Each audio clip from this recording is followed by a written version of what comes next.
हाथी और कुत्ते की कहानी। हाथी और कुत्ते की कहानी। एक बार की बात है, एक छोटे से गांव में एक हाथी रहता था। हाथी बहुत बड़ा और घने जंगल में रहने वाला था। वह किसी से नहीं डरता था और लोगों को अपनी शक्ति का एहसास कराना पसंद करता था। एक दिन गांव में एक नौ कुत्ता भी था। वह कुत्ता छोटा और काफी होशियार था। वह लोगों के यहाँ बच्चों को खुश करने के लिए आया करता था।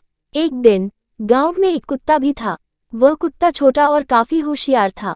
वह लोगों के यहाँ बच्चों को खुश करने के लिए आया करता था। हाथी और कुत्ता एक दूसरे को पहले नहीं जानते थे, लेकिन एक दिन मिल गए। वे दोस्ती करने लगे और अच्छी तरह से बातचीत करने लगे। हाथी ने कहा, मुझे बहुत खुशी हुई कि मैं तुम्हें मिला।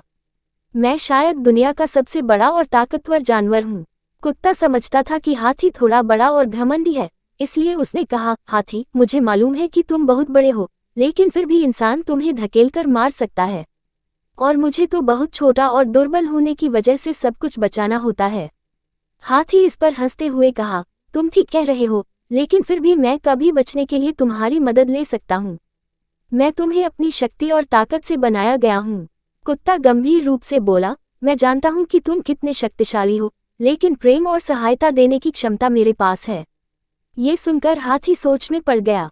वह समझ गया कि शक्ति और ताकत के बावजूद प्रेम और मदद कुछ भी नहीं होते हैं।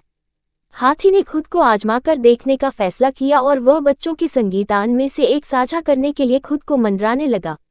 ये देखकर कुत्ता बहुत खुश हुआ और उसने कहा, हाथी, तुमने सबके दिल जीत लिए हैं। तुम्हारी हमारे गांव में बहुत जरूरत थी, जहां हमेशा खुशी और प्रेम की कमी महसूस होती थी। हाथी बहुत खुश हो गया क्योंकि उसने समझ लिया था कि हाथी और कुत्ता एक ही गुण रखते हैं, प्रेम और सहायता देने की क्षमता। ये बात हाथी के जीवन में एक महत्वपूर्ण सीख थी कि शक्ति और ताकत से भी बढ़कर प्रेम और सहायता का महत्व होता है।